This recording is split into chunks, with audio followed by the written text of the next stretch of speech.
Hello, everyone, and welcome to Found Footage Fridays. Hope you're having a fantastic Friday. Hope it's even better now that you're listening to me.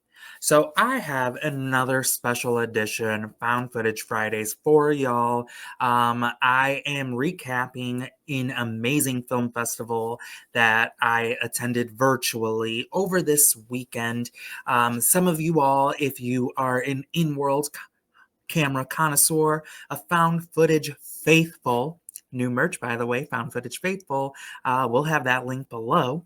But if you are a Found Footage Faithful, an in-world camera connoisseur, you may have already heard of the Unnamed Footage Festival, a festival dedicated to all things in-world camera.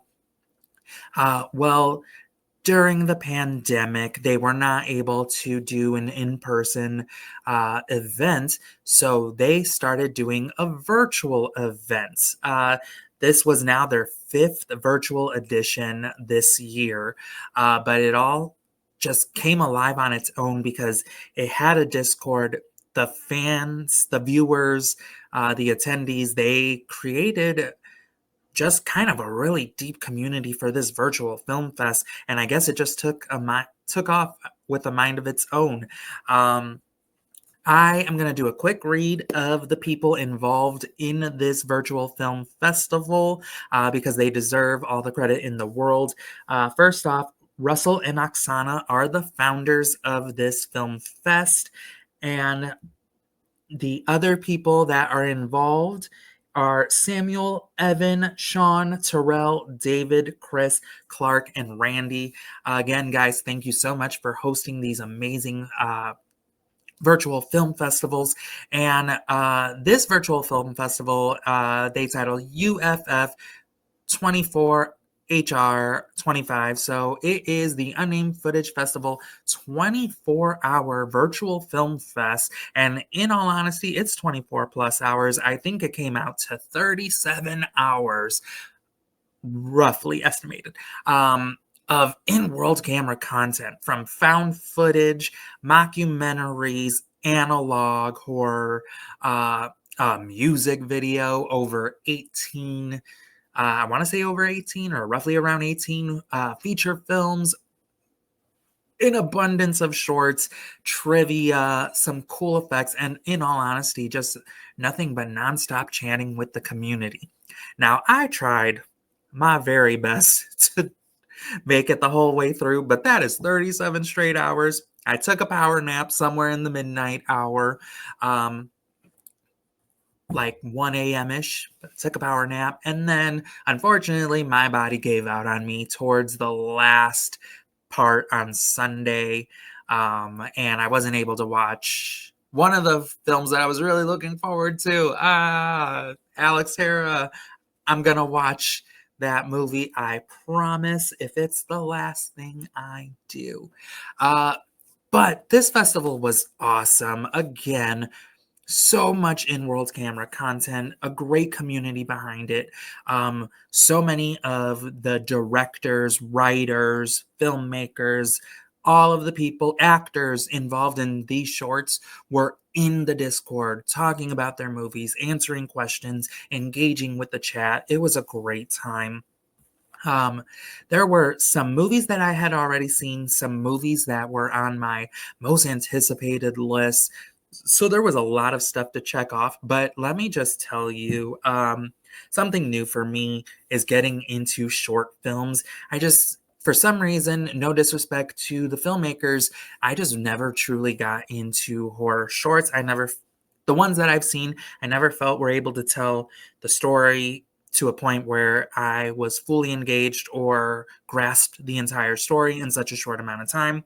Well, I'll tell you right now, I am a huge short film fan. I think so many people are doing it correct as of late, but this virtual film festival was no exception because there were so many shorts that just really hit the mark. And a standout for me, let me just make sure that I get these things correct.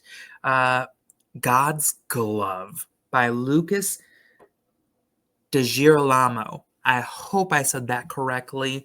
But this was a gross, in the woods, fungus found footage film.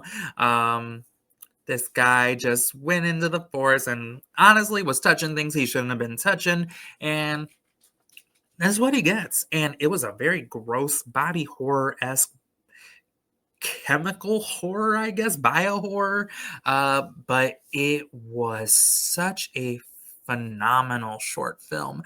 I had a great time with it. A little bit longer on the short film end. I think it was around half an hour. But it was fantastic. I really enjoyed that one. And there was another one, Game Over and Augmented. These were virtual reality video game short film horror, and they were creepy as hell, but they were so much fun to watch. And kudos to Augmented. What they did visually was nothing beyond the word stunning. So good. I really enjoyed that. As for feature films, I got to rewatch the McKinney Family Home Videos, the Volume 1. Nick Catrufo, he knows that he is one of my favorite directors, so I was happy that I got to stay up and watch that again.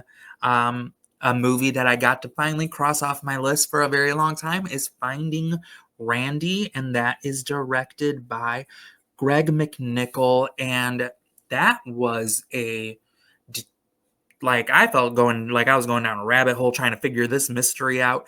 I think it had a great conclusion, a little abrupt for my personal taste, but I was very enamored by the mystery that was uh, unwinding, and I was just very invested, wanted to figure it out. I personally didn't, but people in chat did, and it was a great time. We had some cryptid movies. We had a Mothman movie called The Point Pleasant Tapes that we got to see. I don't believe it is out yet. Unfortunately, that was a movie that happened during my power nap, but as I was seeing chat, I caught the last 10 minutes, but chat was going off. And again, this was like past 1 a.m., 2 a.m., and the chat was going crazy for this movie. So thankfully, I was able to get a screener, and I will be watching it soon, and maybe that will be something that we talk about later.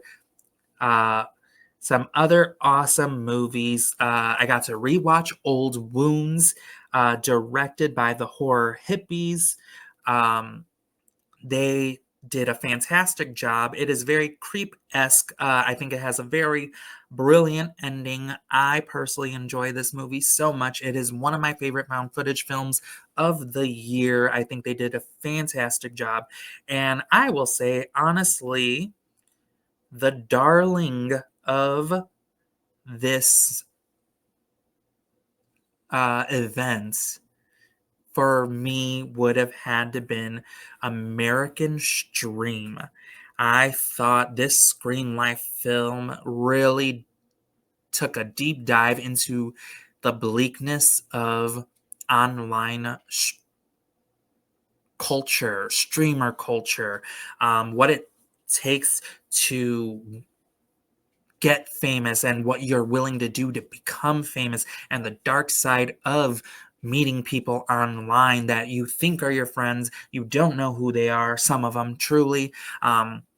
I deeply am involved in the Twitch community and streamer community. So, and I've made great friends. I've got to meet them, but a lot of what was in this movie really was dark-sided but true to streaming culture. Unfortunately, we hear terrible tales. This really brought up so many uncomfortable topics, and it had a very sad ending. I mean, ultimately, sometimes the price you pay for what you want, it's up to you if it's worth it. But that ending was bleak. Again, so many other films. This was a great time, and I hope to be reaching out with a bunch of the directors involved and maybe do some interviews for more Found Footage Friday content, because, again, this film festival was fantastic. It was such a fun time. This is my second year doing it. It more than likely will become a staple. I just have to figure out how to sometimes you can't watch everything, and that's okay. I don't know how to do that because I want to support everybody. Like, if you guys know me, you know I try to support. So the minute the directors are in there and going like, I hope people stay up for my movie, well, I'm probably gonna try my best to stay up for your movie. So eventually, I don't think I'll ever be able to go the whole way through without sleeping. Nor should you try all the time. It might not be good for you. But the film, there's so much content. So if you do miss a little, while yes, it stinks to miss, you might be missing something great, but get that sleeping so that you can watch even more. Because again, 37 hours of content, so much to see, and I cannot stress enough how amazing all these filmmakers are and how personable they are. I love chat. I have found so many of them on socials and we've just been chatting ever since. I will be supporting them. So also, if you follow me on Instagram, mikeandserialx, you will see me reposting, putting in my stories so much about this event. Again, kudos to the Unnamed Footage Festival. They have an in-person festival every year as well.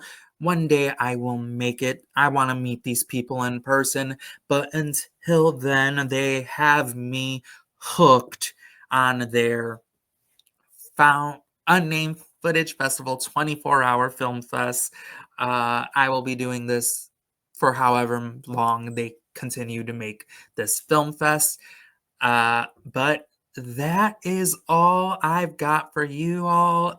Again, I will put so much of the information, especially of the film fest, down in the caption. Again, follow me, follow Voices, and we will catch you next time on Found Footage Fridays.